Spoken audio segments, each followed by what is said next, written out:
Thanks for tuning in, guys. If you have searched up this video, you probably have an issue with feral cats. I've had a few people in the last few months ask me how to trap feral cats.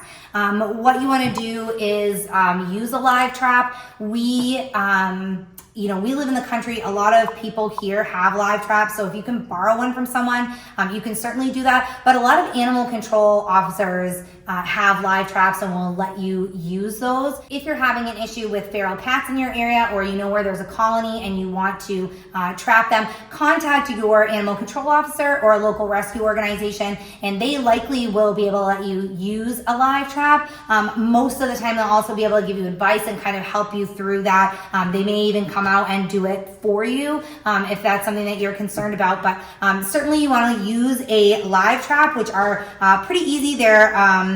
They come in different sizes, but they're like basically a long rectangle cage, and there's a little platform in the middle that balances. And so you'll set the trap, and this little platform, when the animal steps on it, it will close the door on the end of the cage. So they'll walk in, you put like the food on one side, and when they're walking to the food, they step on that platform and it shuts the door. So super humane, definitely.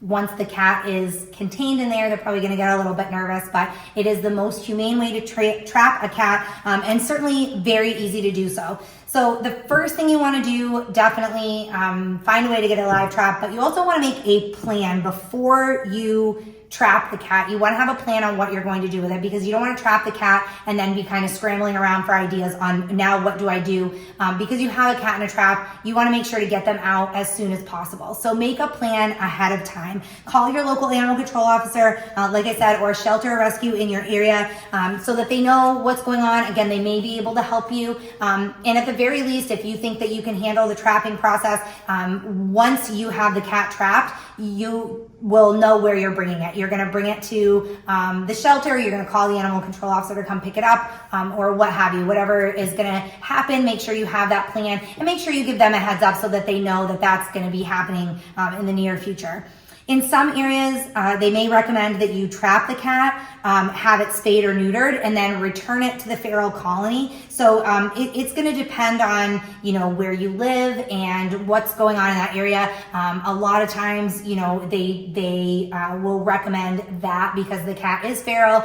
If you live in a climate where the cat's going to be fine living outside, they may recommend that. I live in Maine, so they usually like to find shelters or people with like barns or large storage buildings where the cats can live, so they're not necessarily around people and they can still be feral, but they also have that shelter away from our really harsh, dangerous winters. So depending on the area where you live, that one or the other could be an option. But again, talk to an expert in your area, because they're going to be able to really guide you on the safest and the best thing to do for the cat.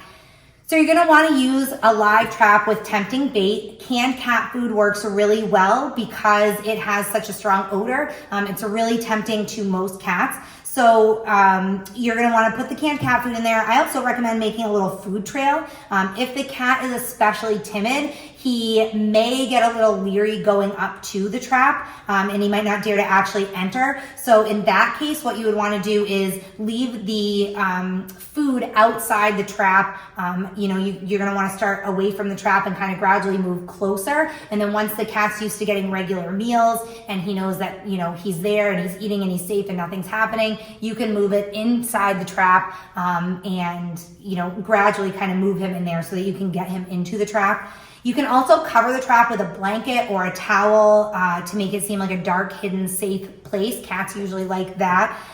You want to check the trap frequently, so you don't want to just leave the trap out in the woods or wherever you're leaving it, and not come back for a day or two. You want to make sure that you're checking it frequently, so if the cat does get trapped in there, he's not staying in there for a long period of time, just scared and having a lot of stress and anxiety because he's trapped in there. Once you do catch the cat, again, call immediately to get the cat the help that it needs. So whether it's going to a shelter or the animal control officers coming to get it, or whatever is going to happen, like I said, you have that plan first. So as soon as you catch the cat, you're going to be able to call and get the cat the help that they need.